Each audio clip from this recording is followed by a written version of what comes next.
اللہ سبحانہ و تعالیٰ کے پاک نام سے شروع جو بڑا مہربان اور نہایت رحم فرمانے والا ہے۔ ناظرین کرام، اس دعا کے ساتھ ویڈیو کا آغاز کرتا ہوں کہ اللہ تعالیٰ ہم سب کو سیلاب کی تباہ کاریوں سے محفوظ رکھے۔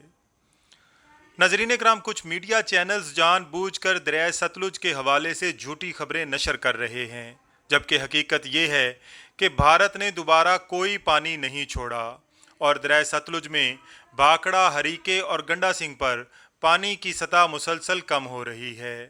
آج 9 ستمبر 2025 ہے۔ دریائے ستلج کی تازہ ترین اپڈیٹ کے ساتھ آپ کی خدمت میں حاضر ہوں۔ ناظرین کرام، دریائے ستلج میں بھاکڑا کے مقام پر پانی کی آمد 62,699 کیوسک اور اخراج 57,058 کیوسک ہے۔ ہریکے پر پانی کی آمد 2,53,000 کیوسک اور اخراج 2,36,000 کیوسک ہے۔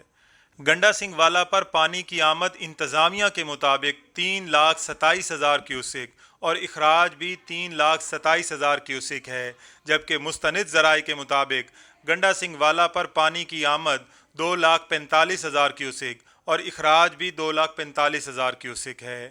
ہیڈ سلیمان کی پر پانی کی آمد 1,37,521 کیوسک اور اخراج بھی 1,37,521 کیوسک ہے۔ ہیڈ اسلام پر پانی کی آمد 1,18,789 کیوسک اور اخراج 1,18,789 کیوسک ہی ہے۔ ہیڈ سائفن میلسی پر پانی کی آمد 1,20,150 کیوسک اور اخراج بھی 1,20,150 کیوسک ہے۔